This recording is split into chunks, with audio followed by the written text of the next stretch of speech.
తాజ్మహల్ ప్రతి ఒక్కరి లైఫ్లో ఒక్కసారి విజిట్ చేయాలనే ఒక కోరిక అయితే ఉంటుంది. మేము కూడా ఎప్పటి నుంచో రావాలని అనుకున్న కోరిక అయితే నెరవేరిపోయింది. స్టార్టింగ్ వస్తే కాకి నుంచి డైరెక్ట్ ట్రైన్స్ అయితే లేవు.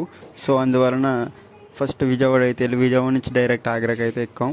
మేము పర్టికులర్గా తాజ్మహల్ కోసం అయితే ఆగ్రా అయితే వెళ్ళలేదు. లక్నోలో ఆర్సీ వర్సెస్ ఎల్ఐసి మ్యాచ్ కోసమని వెళ్ళాం. ఇంకా మెయిన్ విషయానికి వస్తే తాజ్మహల్ లోపలికి వెళ్ళడానికి 2 టైప్స్ ఆఫ్ టికెట్స్ ఉన్నాయి. తాజ్మహల్ అవుట్ సైడ్ నుంచి చూడాలంటే 50 రూపీస్, ఇన్ సైడ్ నుంచి చూడాలంటే 250 రూపీస్ ఛార్జ్ చేస్తున్నారు. టు బీ ఫ్రాంక్ ఇక్కడ నుంచి ఫొటోస్ అయితే మామూలుగా రావట్లేదు, బట్ మాకైతే అంత బాగా రాలేదులేండి.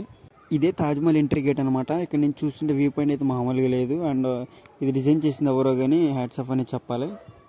టోటల్ తాజ్మహల్ కన్స్ట్రక్షన్ పూర్తవడానికి 22 years అయితే పట్టిందంట మామ. అందులో వర్క్ చేసిన వర్కర్స్ 20,000 ప్లస్ వర్కర్స్ అయితే వర్క్ చేశారంట.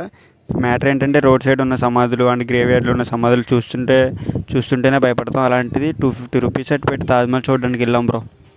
మన మనుషులు ఎవరికి అర్థం కాము కదా.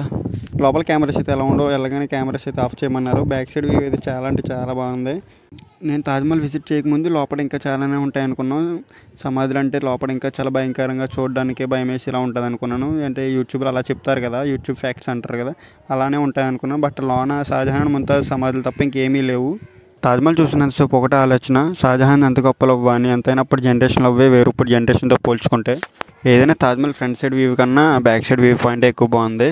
ఇంక లోపలికి వెళ్ళింది 10 AM అంతా చూసి వచ్చేటప్పుడు 2 PM అయితే అయ్యింది.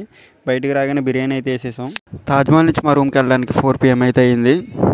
మా రిటర్న్ ట్రైన్ అదే రోజు నైట్ 10 PM.